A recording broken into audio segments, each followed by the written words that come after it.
Bayang-bayang akan kasus kekerasan anak di Indonesia telah menghantui masyarakat, terutama kasus kekerasan seksual terhadap anak di bawah umur.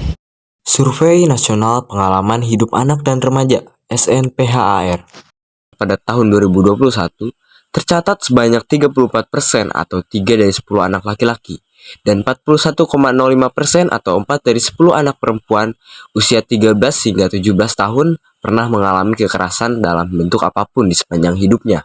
Dalam hal ini, kami akan mendalami mengenai kekerasan seksual pada anak di bawah umur dalam lingkup Kota Bogor terkait salah satu tindak kekerasan seksual yaitu pencabulan. Pertama-tama, kami mendatangi Polres Kota Bogor dan juga Dinas Pemberdayaan Perempuan dan Perlindungan Anak untuk mendalami kasus terkait. Jumlah sampai dari Januari sampai dengan awal November atau akhir Oktober itu sekitar 38 perkara yang kami tangani. Untuk perbandingan seperti halnya perkara anak-anak yang kami tangani di sini antara 1 berbanding 15. Karena lebih banyak lagi, memang karena lagi banyaknya ini anak-anak korbannya dari perempuan. Dalam hal ini memprosesnya seperti sesuai dengan prosedur kami dalam hal penanganan anak-anak, seperti menerima laporan yang diwalikan oleh orang tuanya karena anak-anak belum bisa melapor sendiri, itu didampingi ya oleh orang tuanya. Dalam hal ini proses dalam hal pemeriksaan kepada korban anak-anak kami awali dengan visum jika terjadi suatu hal yang harus kami visum seperti kekerasan fisik maupun psikisnya kami visum.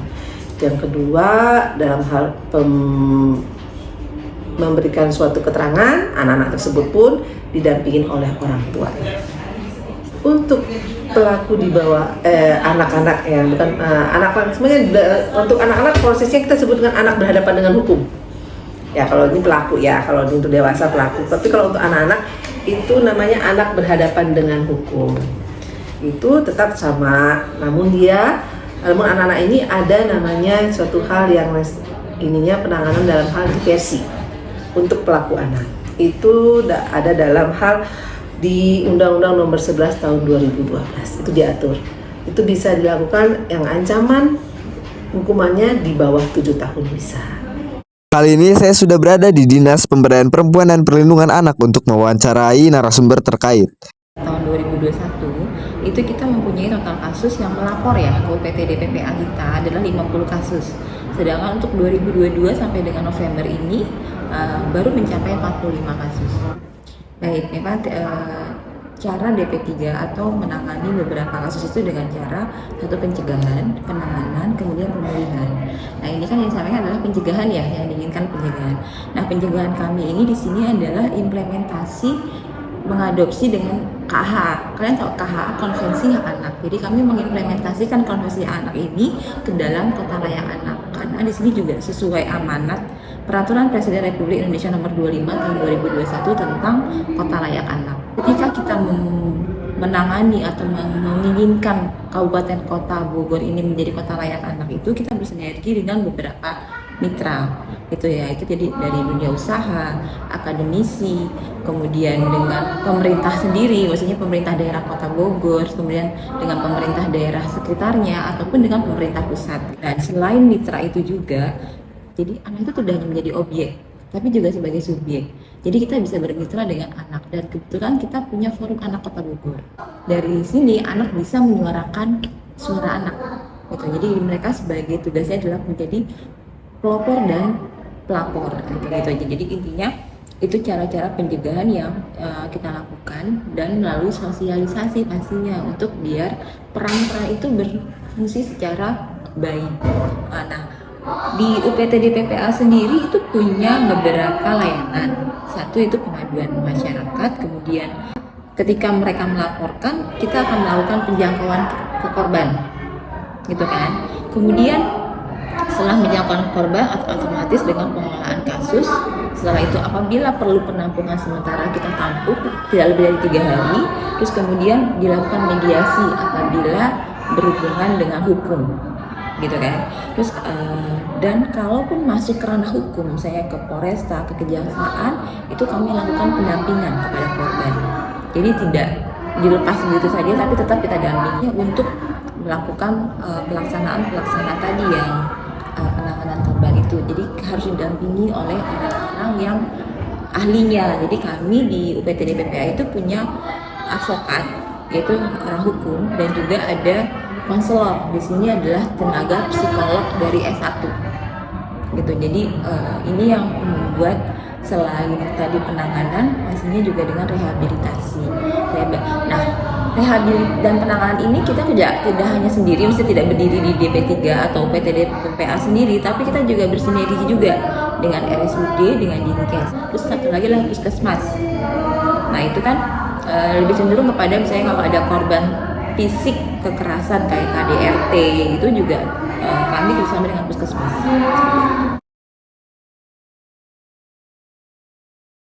Berdasarkan data yang berhasil kami himpun, Kalau kita sih pengennya nggak ada kasus ini, cuma memang kenyataannya memang ada gitu, dan memang itu akhirnya akan sangat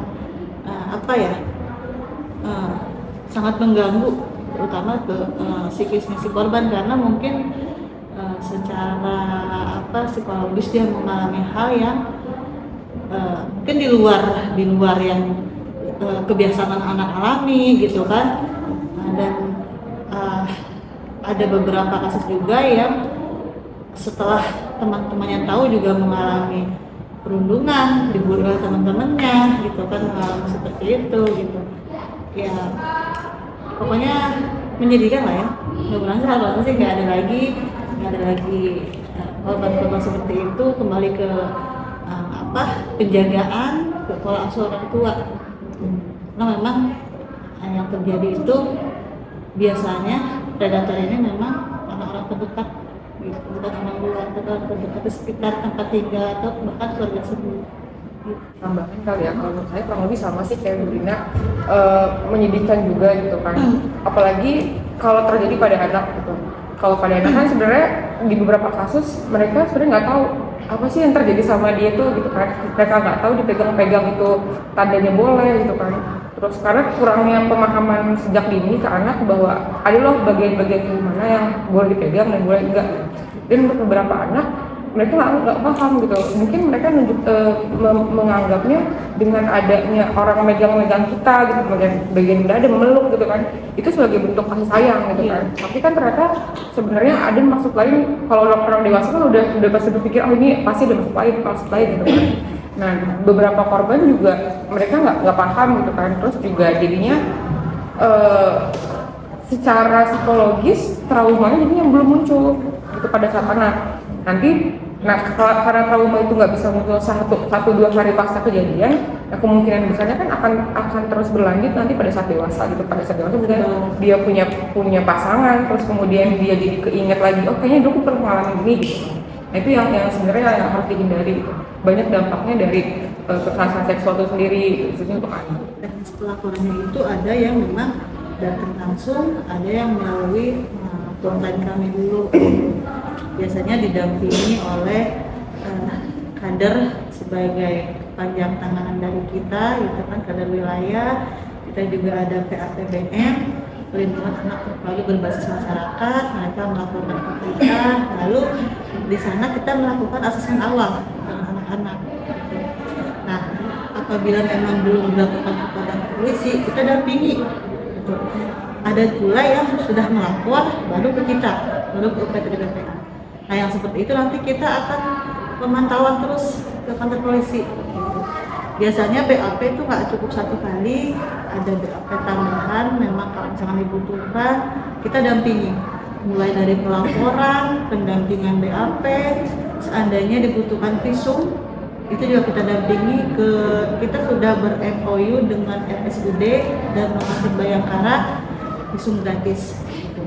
Nah setelah itu kita kawal terus, kita tanya terus perkembangannya di kepolisian seperti apa, apakah sudah pelimpahan ke kejaksaan atau belum, kita terus pantau. Nah setelah pelimpahan kejaksaan, setelah P21, kita akan tunggu jadwal sidangnya. Setelah itu kita tahu dengan siapa jasanya, kita akan hubungi jaksa. Nanti jaksa akan menginformasikan sama kita kapan sidangnya, nanti kita dampingi juga untuk sidang, seperti itu.